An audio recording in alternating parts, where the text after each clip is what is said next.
प्रस्तुत है झारखंड विधानसभा में आज हुई कार्यवाही की समीक्षा। लेखक हैं उदितवाणी रांची के संवाददाता उमापद महतो।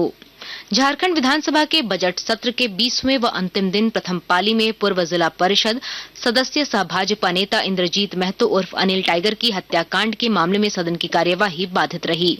विधानसभा अध्यक्ष रविंद्रनाथ महतो द्वारा आज पूर्वाह्न सदन की कार्यवाही प्रारंभ करने की अनुमति देने के साथ ही विपक्षी भाजपा विधायकों ने अनिल टाइगर की दिन दहाड़े अपराधियों द्वारा हत्या किए जाने के मामले को उठाया।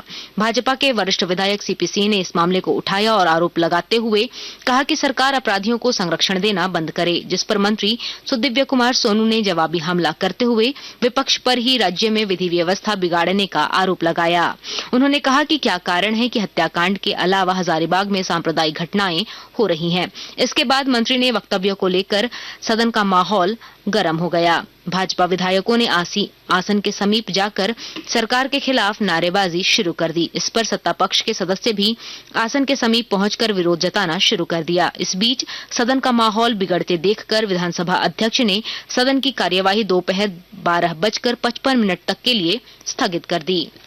वहीं दोबारा कार्यवाही शुरू होने पर विधानसभा अध्यक्ष की अनुमति से वित्त मंत्री राधाकृष्ण किशोर ने पंचम राज्य वित्त आयोग के प्रथम प्रतिवेदन एवं कार्रवाई से संबंधित व्याख्यात्मक ज्ञापन की प्रति सदन पटल पर रखी। इसके बाद प्रतिपक्ष के नेता बाबूलाल मरांडी ने कहा कि बुधवार को कांके थाना के 100-125 मीटर की दूरी पर अपराधियों द्वारा अनिल टाइगर की हत्या कर दी गई और अब पुलिस मृतक का चरित्र हनन कर रही है। पुलिस द्वारा सुनियोजित तरीके से हत्याकांड के मामले को कमजोर किया जा रहा है।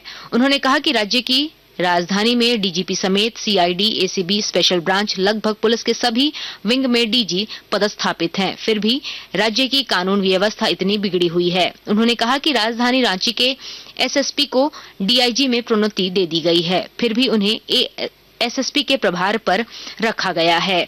मरांडी ने आरोप लगाते हुए कहा कि पुलिस को अपराधियों को पकड़ने की नहीं बल्कि वसूली करने का टारगेट दिया गया है।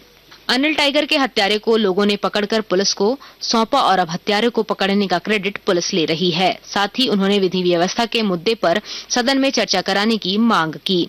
इस पर संसदीय कार्य सह वित्त मंत्री राधाकृष्ण किशोर ने कहा कि हत्याकांड को लेकर मानवता के नाते हम सभी मर्माहत हैं। किसी भी अपराधी को बख्शा नहीं जाएगा।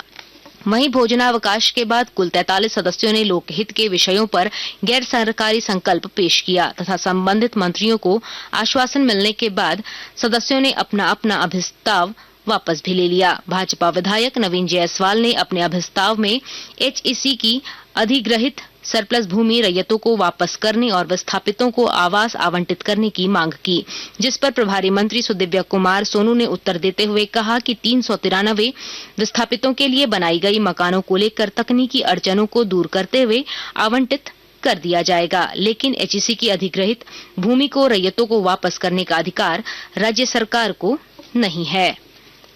कांग्रेस विधायक दल के नेता प्रदीप यादव ने अपने अभिस्ताव के माध्यम से राज्य में खेल बटालियन गठन की मांग की। साथ ही उन्होंने जिला और राज्य स्तरीय खिलाड़ियों की भी सीधी नियुक्ति और आर्थिक संवर्धन करने की भी मांग की, जिसके जवाब में प्रभारी खेलकूद एवं युवा मामले के मंत्री सुदिव्य कुमार सोनू ने कहा कि खेल बटालियन के गठन का प्रस्ताव पहली बार आया है। इस मामले में सभी पहलुओं पर मंथन करने के बाद नीतिगत निर्णय लिया जाएगा। इसके बाद प्रदीप यादव ने अपना अभिस्ताव वापस ले लिया। भाजपा विधायक रोशनलाल चौधरी ने अपने अभिस्ताव में विस्थापन आयोग गठित करने की मांग की। इसके जवाब में भूमि सुधार एवं राजस्व मंत्री दीपक बिरुआ ने जवाब देते हुए कहा कि नियमावली तैयार कर लिया गया है। इसे कैबिनेट की मंजूरी के बाद 90 दिनों के अंदर विस्थापन एवं पुनर्वास आयोग गठित करने का आश्वासन दिया जाएगा, जिसके बाद चौधरी ने अभिस्ताव वापस ले लिया। जदयू के वरिष्ठ विधायक सरयू राय ने शहरी निकायों में ठोस अपशिष्ट प्रबंधन प्लांट को लेकर सवाल उठाया और पूछा कि मामले में सचिव की अध्यक्षता में सलाहकार समिति गठित की गई है अथवा नहीं। नगर विकास मंत्री सुदिव्य कुमार सोनू ने इस विषय पर सरकार की ओर से उत्तर देते हुए बताया कि कुल 49 में से 10 निकायों में ठोस अवशिष्ट प्लांट संचालित हैं। वहीं बजट सत्र के अंतिम दिन सदन नेता मुख्यमंत्री हेमंत सोरेन ने सभा को संबोधित करते हुए आभार व्यक्त किया और कहा कि सदन ने 1,45,000 करोड़ के अबुआ बजट पर मुहर लगाई। उन्होंने कहा कि इसमें विपक्ष का भी योगदान रहा। इस बार सदन को लंबे अंतराल के बाद प्रतिपक्ष का नेता भी मिला। इसके लिए विपक्ष बधाई के पात्र हैं। मुख्यमंत्री ने कहा कि प्रतिपक्ष का नेता नहीं होने की वजह से कई संवैधानिक संस्थानों का गठन नहीं हो पाया था और आए दिन न्यायालयों की भी टिप्पणी आती रही है, परंतु अब उन संवैधानिक संस्थाओं के गठन की दिशा में आगे बढ़ा जा सकता है। वहीं विपक्ष के सदन से वॉकआउट पर तंज कसते हुए कहा कि विपक्ष दूर दूर तक नजर नहीं आ रहा है। उन्होंने कहा कि खेल की प्रतिस्पर्धा में एक टीम ही गायब है, ऐसे में खेल कैसे होगा यह समझा जा सकता है। अभी आप सुन रहे थे झारखंड विधानसभा में आज हुई कार्यवाही की समीक्षा। लेखक थे उदित वाणी रांची के संवाददाता उमापद महतो।